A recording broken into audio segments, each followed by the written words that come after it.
warahmatullahi wabarakatuh.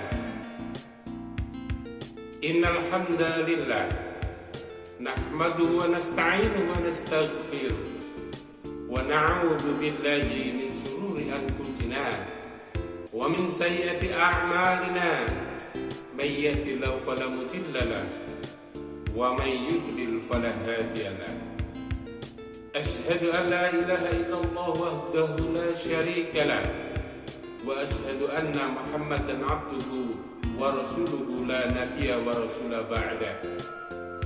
Allahumma shalli ala Muhammad wa ala alihi wa ashabihi ajma'in, amma ba'd.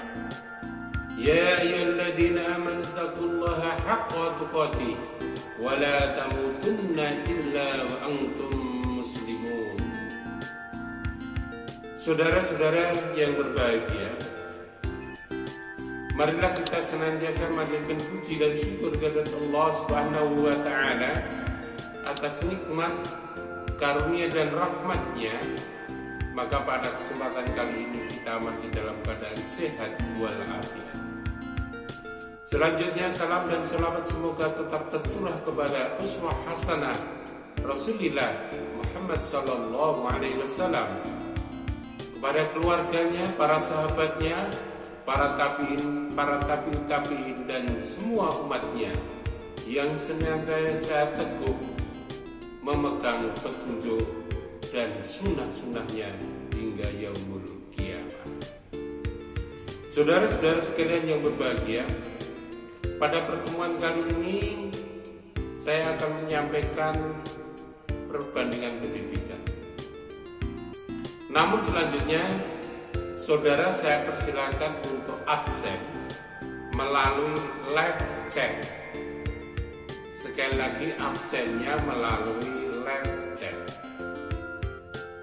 Kalau saudara mengikuti setelah video ini selesai, maka secara otomatis live chat tidak bisa mengakses ke sana, tetapi saudara bisa melakukan absen melalui di komentar.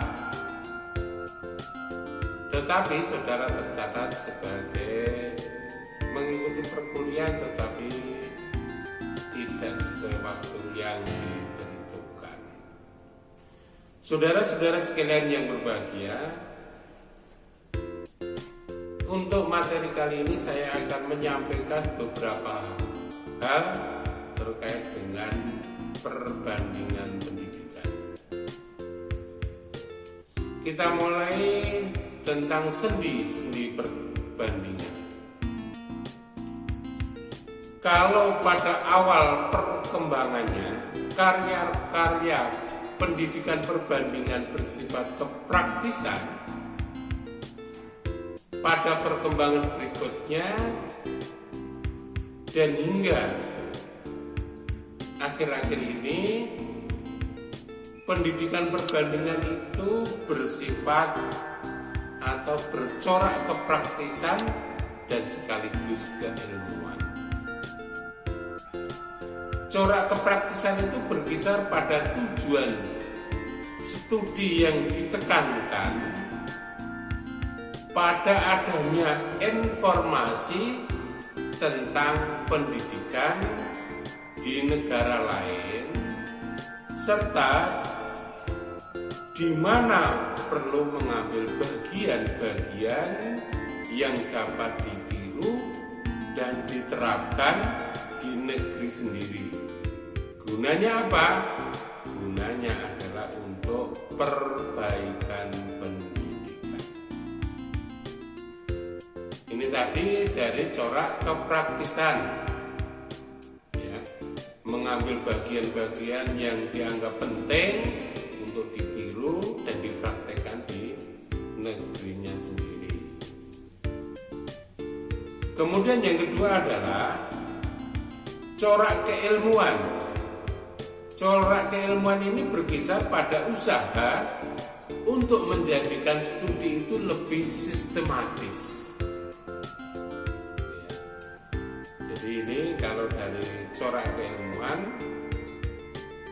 bahwa studi pendidikan perbandingan itu adalah usaha untuk menjadikan studi itu sebagai sesuatu yang lebih sistematis. Adanya penerapan metode-metode tertentu dengan maksud menjadi perbandingan pendidikan serta yang saya maksud, saya ulangi, adanya penerapan metode-metode tertentu dengan maksud menjadikan perbandingan pendidikan itu setara dengan ilmu pendidikan lainnya, terutama dalam rumpun ilmu-ilmu sosial. Saudara-saudara sekalian yang berbahagia, tokoh studi perbandingan pendidikan ini salah satunya yang terkenal adalah Kandel. Kandel adalah seorang tokoh yang merintis adanya studi pendidikan perbandingan yang sistematis. Dengan memerhatikan definisi tentang perbandingan pendidikan sebagaimana yang pernah dikemukakan oleh Kandel, akan dapat diungkap menyatunya corak keilmuan dan kepraktisan tersebut. Studi ini disebut dengan studi sistematis bila di antara bagian-bagian ada saling hubungan dan saling menunjang. Kalau studi ini dinamakan dengan studi sistematis, itu ada bagian-bagian tertentu yang saling berhubungan dan saling menunjang. Studi sistem pendidikan adalah teori dan praktek dengan latar belakang sejarahnya. Ini yang dimaksud tadi ya. Studi pendidikan adalah teori dan praktek dengan latar belakang sejarahnya. Untuk itu, usaha ke arah tersebut menurut Kandel perlu dituntut oleh tujuan studi yang meliputi 3 jenis, yaitu repertorial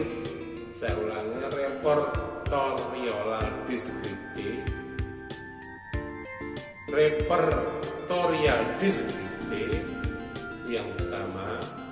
Yang kedua adalah historik fungsional, dan yang ketiga melioristik. Nah, apa yang dimaksud dengan repertorialis deskriptif tersebut? Ini kemudian historik fungsional dan melioristik ya, ini kita akan bahas secara singkat saja. Yang dimaksud dengan repertorial deskriptif adalah studi yang berusaha untuk mengungkap data-data yang bersifat informatoris atau penerangan tentang sistem pendidikan yang umum atau sistem persekolahan yang khusus di beberapa negara itu diperbandingkan.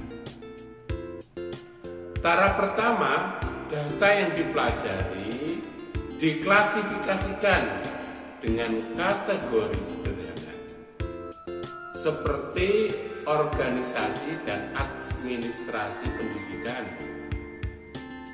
pendidikan dasar dan pendidikan menengah, serta lain sebagainya. Kemudian dari tahap pengklasifikasian semacam ini disebut dengan anatomi pendidikan. Oleh karenanya yang dipelajari pada tahap ini baru memenuhi keinginan informasi. Perlu diteruskan dengan mengidentifikasi ciri-ciri pendidikannya. Dengan demikian dapat diketahui sebab musabab yang mendasari sistem pendidikan. Saudara-saudara sekalian yang berbahagia, itulah yang disebut dengan repertorial deskriptif. Kemudian yang kedua adalah historik fungsional. Tujuan studi historik fungsional adalah bahwa pendidikan itu bukanlah suatu interpretasi, bukan suatu interpretasi, atau bukan suatu interpretis. Saya ulangi, jadi tujuan dari historik fungsional adalah bahwa pendidikan itu bukanlah suatu interpretis yang otonom, maka perlu dipelajari kaitannya dengan beberapa latar belakangnya seperti filsafat dan pandangan hidup, politik, ekonomi, dan lain sebagainya. Pemilihan latar belakang ini tergantung dari mana yang diperlukan oleh penelitinya. Ini tadi yang disebut dengan historik fungsional. Kemudian yang ketiga adalah melioristik. Apa yang disebut dengan melioristik? Melioristik ini dikembangkan berdasarkan asumsi bahwa masyarakat itu akan dapat dikembangkan karena warga masyarakat mempunyai semangat dan niat untuk alami seperti itu. Alami maksudnya apa? Ya bisa berkembang, bisa dikembangkan. Jadi yang dimaksud dengan melioristik adalah asumsi bahwa masyarakat itu akan dapat dikembangkan karena warga negara mempunyai semangat dan niat alami untuk berkembang. Saudara-saudara sekalian yang berbahagia, itu tadi yang dikemukakan oleh I.L. Kandel. Masih menurut I.L. Kandel, bahwa mempelajari berbagai sistem pendidikan, termasuk di negerinya, peminat pendidikan perbandingan diharapkan mampu mengembangkan pendekatan-pendekatan filosofi dan dapat memperbaiki pendidikan serta memperkuat tercapainya pendidikan internasional. Bagaimana pada materi yang dulu sedikit sudah saya singgung. Jadi masing-masing negara itu diperbandingkan dengan negara lain. Ini untuk apa? Untuk mempelajari perbandingan pendidikan atau pendidikan perbandingan. Saudara-saudara sekalian yang berbahagia, untuk itu peminat pendidikan perbandingan perlu melengkapi diri dengan wawasan pendidikan yang normatif seperti demokrasi dalam pendidikan, desentralisasi atau keseimbangan antara sentralisasi dan desentralisasi. Dalam hal apa? Administrasi pendidikan dan lain sebagainya. Kalau kita lihat karya rintisan atau pioneering dari I.L. Kandel yang disambut gembira oleh peminat-peminat pendidikan perbandingan, setidaknya menjadi batu loncatan untuk pengembangan selanjutnya. Saudara-saudara sekalian yang berbahagia, apa yang dilakukan oleh I.L. Kandel bahwa studi pendidikan perbandingan sebagai dikemukakan oleh Kandel tersebut memiliki waktu dan ruang. Dalam lingkup waktu, bila yang diperbandingkan sejarah pendidikan, misalnya tentang pendidikan pada zaman penjajahan untuk Indonesia dan Filipina. Kandel memberikan perbandingan perbandingan antara Indonesia dengan Filipina saat penjajahan. Studi ini dapat diselenggarakan dengan maksud mengetahui hak dan wewenang bangsa Indonesia dan bangsa Filipina untuk memperoleh kesempatan mengelola pendidikan pada zaman penjajahan tersebut.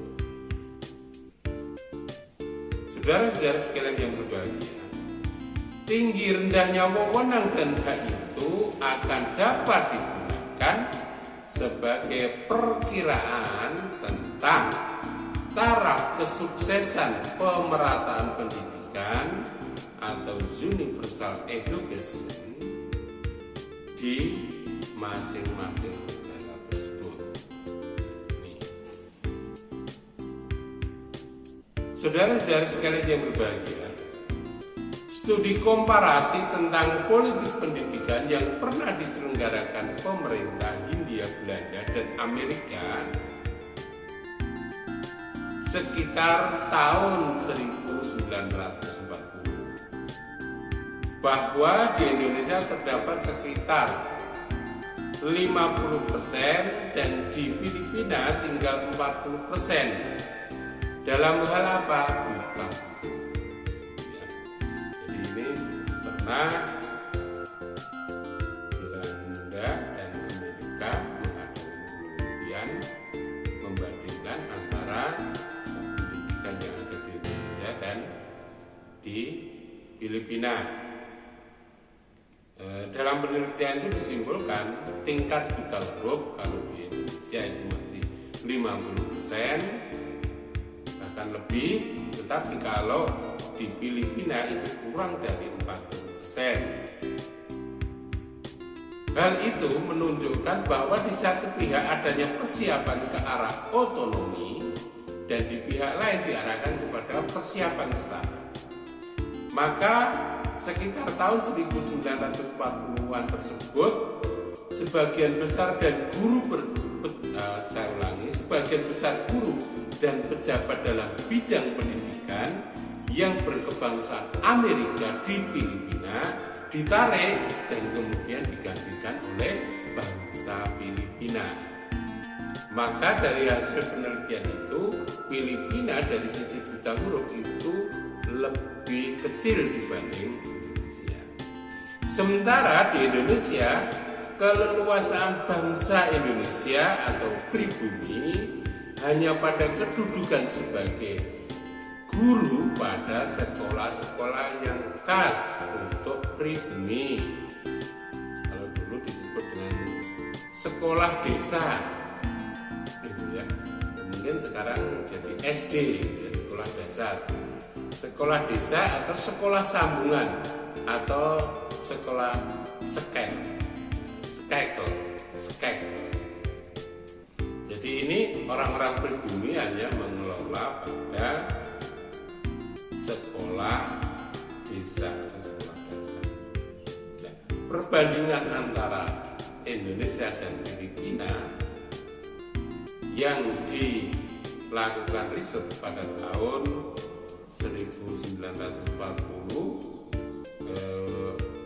terdapat suatu kesimpulan, ya, Indonesia ketinggalan dengan Filipina. 50% di Indonesia buta huruf, tetapi kalau di Filipina kurang dari 40%. Saudara-saudara sekalian yang berbahagia, inilah salah satu membandingkan pendidikan antara negara satu dengan negara lain. Ini hanya sebuah contoh saja.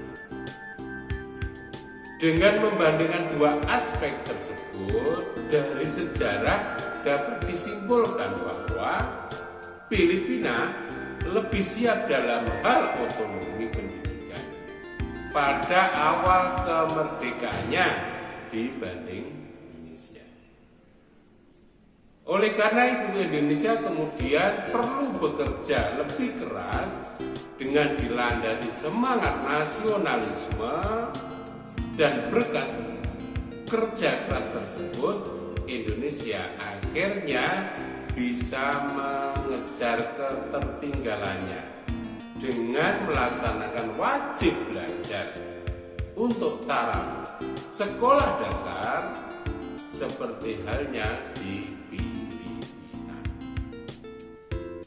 Studi dengan lingkup ruang dapat dilakukan misalnya antara Indonesia dan Filipina dengan menitik beratkan pada sistem pendidikannya. Studi perbandingan atau studi komparatif semacam inilah bermaksud untuk mengetahui kesamaan dan perbedaan dari sejumlah aspek dan sistem pendidikan. Saudara-saudara sekalian yang berbahagia, yang saya sampaikan ini adalah sebagai pengantar tentang sendi-sendi perbandingan. Untuk itu saudara bisa mengembangkan lagi, mempelajari lagi hal-hal yang berkaitan dengan sendi-sendi perbandingan pendidikan ini. Jadi itulah yang dilakukan oleh I.L. Kandel dalam rangka menyampaikan penelitiannya atau pendapatnya tentang sistem perbandingan pendidikan. Oleh karena itu, karena terbatasnya waktu dan video singkat ini, saya harapkan para mahasiswa bisa mengembangkan lebih luas lagi. Dan untuk itu, untuk pertemuan ini saya sebagai pengantarnya saja, saya akhiri sekian dulu. Dan sekali lagi saya sampaikan kepada para mahasiswa yang komen melalui live chat, maka saudara saya anggap sebagai mengikuti perkuliahan ini.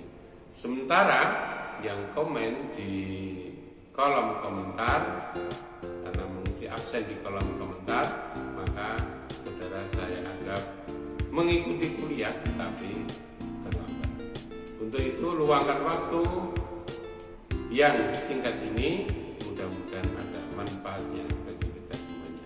Demikian yang saya sampaikan. Akhirul kalam, billahi taufik wal hidayah. Wassalamualaikum warahmatullahi wabarakatuh.